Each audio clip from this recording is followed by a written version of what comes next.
ఆకాశవాణి తెలుగు రాష్ట్రాల COVID-19 round up చదువుతోంది ఎంట్రపాటి మాధవీలత.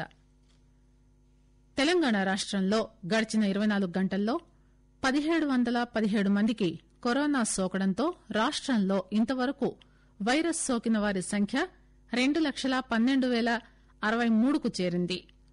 రాష్టంలో ఇంకా కరోనా ప్రభావం పూర్తిగా తగ్గుముఖం పట్టని నేపథ్యంలో వేసంగిలో సేకరించిన విధంగానే వానాకాలంలోనూ గ్రామాల్లోనే ధాన్యం సేకరణ చేపట్టాలని తెలంగాణ మంత్రిమండలి నిర్ణయించింది. కరోనా కేసులు అత్యధికంగా నమోదైన జీహెచ్ఎంసీ పరిధిలోని హైదరాబాద్, రంగారెడ్డి, మేడ్చల్ జిల్లాల్లో కోవిడ్ రికవరీ రేటు 85 నుంచి 90% వరకు ఉందని జిల్లా వైద్యాధికారులు తెలియజేశారు. ఆంధ్రప్రదేశ్లో శుక్రవారం ఉదయం నుంచి శనివారం ఉదయం వరకు 73,625 మందికి కరోనా పరీక్షలు నిర్వహించగా 5,653 మందికి కరోనా పాజిటివ్ నిర్ధారణ అయినట్టు రాష్ట ఆరోగ్య శాఖ వెల్లడించింది. దీంతో రాష్టంలో మొత్తం పాజిటివ్లు 7,50,517కు చేరుకున్నాయి. తెలంగాణ రాష్టంలో గడిచిన 24 గంటల్లో 1717 మందికి కరోనా సోకడంతో రాష్టంలో ఇంతవరకు వైరస్ సోకిన వారి సంఖ్య 2,12,063కు చేరింది. రాష్ట వైద్య ఆరోగ్య శాఖ ఈ ఉదయం విడుదల చేసిన తాజా బులెటిన్ ప్రకారం రాష్టంలో నిన్న 46,000కు పైగా పరీక్షలు నిర్వహించగా 1,717 మందికి కొత్తగా కరోనా వైరస్ సోకినట్టు నిర్ధారణ అయింది. కోవిడ్ నుంచి నిన్న మరో 2,103 మంది కోలుకున్నారు. దీంతో రాష్టంలో కోవిడ్ రికవరీల రేటు స్వల్పంగా పెరిగి 87.29% మెరుగుపడింది. ఇంతవరకు కోలుకున్న వారి సంఖ్య 1,85,128గా నమోదైంది. కాగా నిన్న మరో 5 మరణించడంతో రాష్టంలో కోవిడ్ ఇతర సమస్యలతో మరణించిన వారి సంఖ్య 1,222గా నమోదైంది. ఇదిలా ఉండగా జీహెచ్ఎంసీ పరిధిలో తాజాగా 276 కరోనా పాజిటివ్ కేసులు నమోదయ్యాయి. గడిచిన 24 గంటల్లో రంగారెడ్డి జిల్లాలో 132 మందికి కోవిడ్ నిర్ధారణ అయింది.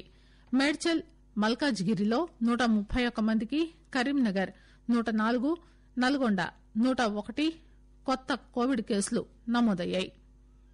భద్రాద్రి కొత్తగూడెం 87, సిద్దిపేట 85, ఖమ్మం 82, వరంగల్ అర్బన్, సంగారెడ్డి జిల్లాల్లో 59 చొప్పున, సూర్యాపేట 57 కోవిడ్ కేసులు కొత్తగా నమోదయ్యాయి.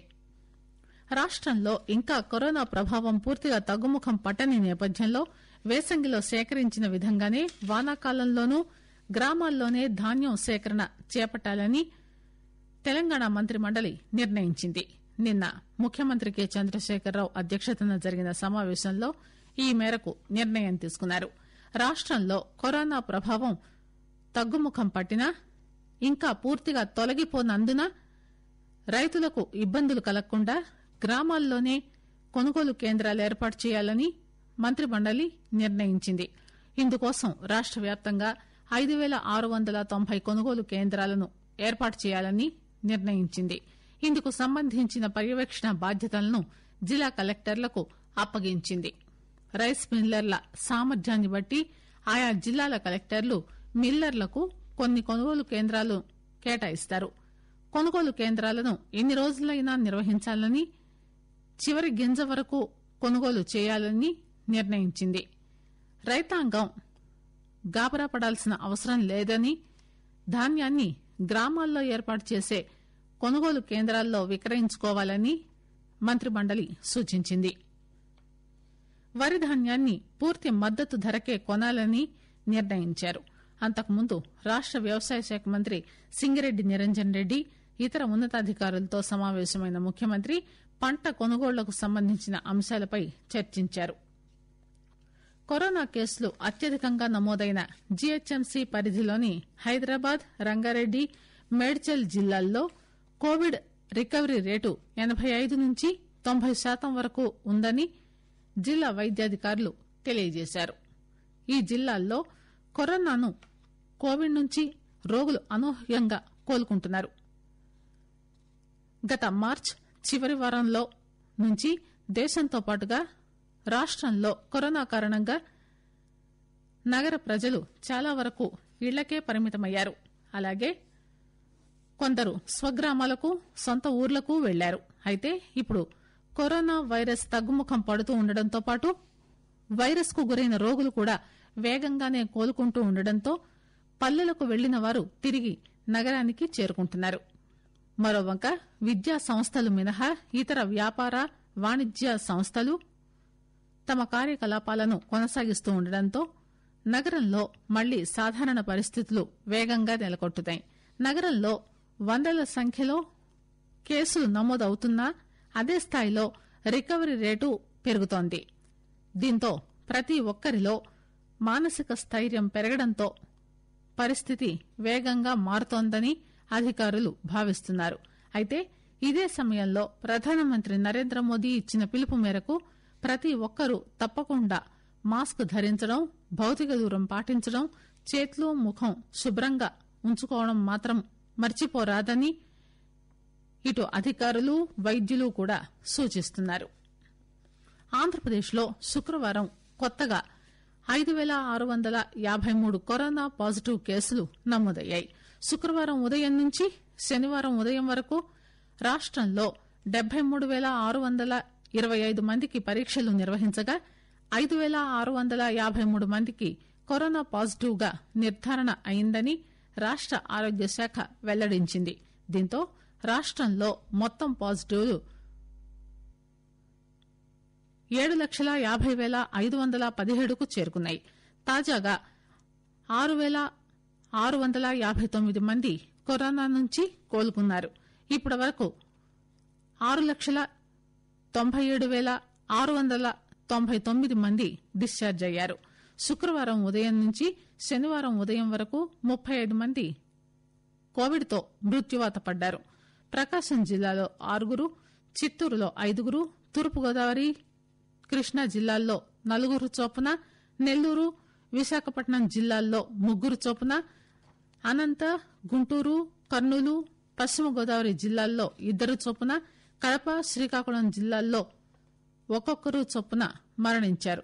దీంతో రాష్టంలో కరోనా మరణాలు 6,194కు చేరుకున్నాయి. తెలంగాణ రాష్టంలో గడిచిన నెల రోజుల్లో పిల్లలు, యువకులపై కరోనా ప్రభావం ఎక్కువగా ఉన్నట్టు గణాంకాలు సూచిస్తున్నాయి. ఇంతవరకు రాష్టంలో నమోదైన మొత్తం పాజిటివ్ కేసుల్లో 13.03% 20 సంవత్సరాలలోపు వయసున్న పిల్లలు, యువకులు ఉన్నారు. ముఖ్యంగా గత నెలలో లాక్డౌన్ నిబంధనలను సడలించినప్పటి నుంచి పిల్లలు, యువకుల్లో కరోనా బారిన పడుతున్న వారి సంఖ్య పెరుగుతూ వస్తోంది. ఆన్లైన్ తరగతులు ప్రారంభం కావడంతో పుస్తకాలు, క్లాసులకు అవసరమైన ఇతర సామగ్రిని కొనుక్కోవడానికి విద్యార్థులు బయటకు రావడం ఎక్కువగా ఉండడంతో వారిపై కరోనా ప్రభావం కూడా ఎక్కువవుతున్నట్టు భావిస్తున్నారు. సెప్టెంబర్ 2వ వారంలో రాష్టంలో నమోదైన పాజిటివ్ కేసుల్లో 10-20 సంవత్సరాల మధ్య వయసు వారు 9.98% ఉండగా ఈ నెల రోజుల్లో 30% వరకు పెరిగి 13.03%కి చేరింది. సిబిఎస్ఈ పాఠశాలల్లో సిలబస్ సగం తగ్గే అవకాశం ఉంది. కరోనా కారణంగా 2020-21 విద్యా సంవత్సరం ఇప్పటికీ మొదలు కాలేదు. దీంతో సిలబస్ ను 50% మేర తగ్గించాలనే ఆలోచనలో సిబిఎస్ఈ, సిఐఎస్ఈ ఈ బోర్డులు ఉన్నట్టు సమాచారం. ఈ నెల 15 నుంచి కంటైన్మెంట్ జోన్లలో లేనటువంటి పాఠశాలలు, కళాశాలలను తిరిగి తెరవవచ్చని కేంద్రం మార్గదర్శకాలు ఇచ్చినప్పటికీ ఇప్పటికే చాలా ఆలస్యమైంది. ఈ నేపథ్యంలో సిలబస్ 50% కోత పెట్టాలని భావిస్తున్నట్టు సిబిఎస్ఈ వర్గాలు తెలియజేశాయి. ఆకాశవాణి తెలుగు రాష్ట్రాల కోవిడ్-19 రౌండప్ ఇంతటితో సమాప్తం.